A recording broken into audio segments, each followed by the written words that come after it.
இன்றைக்கி நம்ம என்ன வீடியோ பார்க்க போகிறோம்னா அத்தை முட்டை தாங்க பார்க்க போகிறோம். ரொம்ப ஈஸியாக இருக்குங்க. அதே மாதிரி ரொம்ப டேஸ்ட்டாக இருக்குங்க. நீங்கள் கடையில் போய் இது 10 ரூபாய்க்கு வாங்கி சாப்பிட்ருப்பீங்க. நம்ம இதே மாதிரி வீட்டில் எப்படி ஈஸியாக ரொம்ப டேஸ்ட்டாக செய்யலான்னு பார்க்கலாங்க.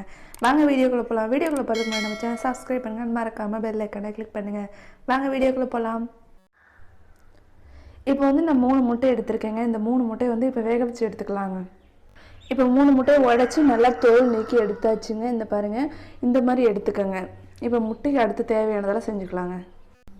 இப்போ நான் ஒரு பெரிய வெங்காயத்தை எடுத்து நீட்ட வாக்கில் கட் பண்ணி எடுத்துருக்கேங்க. இப்போ இதை வந்து ஃப்ரை பண்ணி எடுத்துக்கலாங்க. இப்போ இந்த மாதிரி ஒரு கடாயை வச்சுக்கோங்க. கடாயில் வந்து நான் கொஞ்சம் எண்ணெய் சேர்த்துருக்கேங்க. நான் வீட்டில் சமையலுக்கு யூஸ் பண்ணுற எண்ணெய் தாங்க சேர்த்துருக்கேன். இப்போ எண்ணெய் நல்லா சூடேறிடுச்சுங்க. நம்ம எடுத்து வச்சுருக்க அந்த நறுக்கி வச்சுருக்க வெங்காயத்தை இது கூட சேர்த்துக்கலாங்க.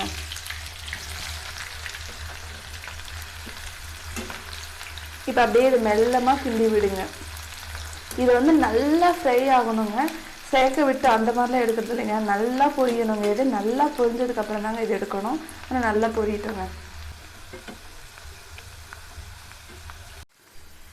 இப்போ பாருங்கள், சூப்பராக வரி போட்டு ரெடி பண்ணி வச்சு பாருங்கள். இப்போ இதை வடிகட்டி எடுத்துடலாங்க. இப்போ அத்தாவுக்கு தேவையானது எல்லாமே எடுத்தாச்சுங்க. வேச்ச முட்டை, பொரிச்ச வெங்காயம் எடுத்தாச்சுங்க. இப்போ கொத்தமல்லி கொஞ்சோண்டு எடுத்திருக்கேங்க. உப்பு தண்ணி எடுத்திருக்கேங்க. புளி தண்ணி எடுத்திருக்கேங்க. இது வந்து மிளகாயை அரைக்குறைய அரைச்சி எடுத்திருக்கேங்க.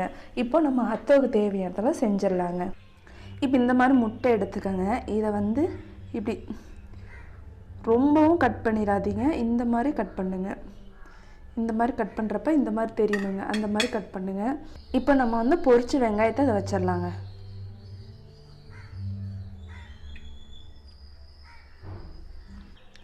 இப்போ வந்து நம்ம பொரிச்சோங்க இல்லைங்க, அந்த வெங்காயத்தில் அந்த பொரிச்ச எண்ணெயை கொஞ்சோண்டு இது கூட சேர்த்துக்கலாங்க. டேஸ்ட்டாக இருக்குங்க. இப்போ வந்து அதை சேர்த்தாச்சுங்க. இப்போ வந்து நம்ம வந்து உப்பு தண்ணி கொஞ்சம் சேர்த்துக்கலாங்க. தேவையான அளவுக்கு உப்பு தண்ணிங்க. இப்போ இது கூட வந்து புளி தண்ணி சேர்த்துக்கலாங்க. இப்போ வந்து அரைச்சி வச்சுருக்க மிளகாய் சேர்த்துக்கலாங்க. நீங்கள் உங்களுக்கு காரம் ரொம்ப பிடிக்குன்னா காரம் ரொம்ப சேர்த்துக்கோங்க. நான் காரம் ரொம்ப சேர்க்க மாட்டேங்க.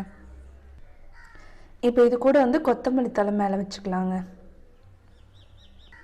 இப்போ இது கூட நறுக்குன்னா பச்சை வெங்காயம் 2 பீஸ் அளவுக்கு மேலே வச்சுக்கலாங்க. நீங்கள் இது கூட வந்து பூண்டு பொரித்து சேர்க்குறதா இருந்தாலும் சேர்த்துக்கலாம். சூப்பராக இருக்குங்க. இதுவும் டேஸ்ட்டாக இருக்குங்க. இப்போ இதை நம்ம சாப்பிட்டு பார்த்துடலாங்க. இப்போ பாருங்கள், எல்லா முட்டையும் நம்ம இதே மாதிரி ரெடி பண்ணி வச்சுங்க. இப்போ இதை நம்ம சாப்பிட்டு பார்த்துடலாங்க.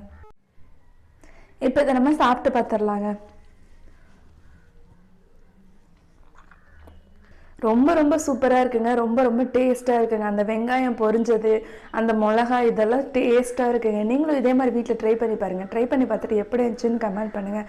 நம்ம சேனலை மறக்காமல் சப்ஸ்கிரைப் பண்ணுங்கள். தேங்க்ஸ் ஃபார் வாட்சிங்.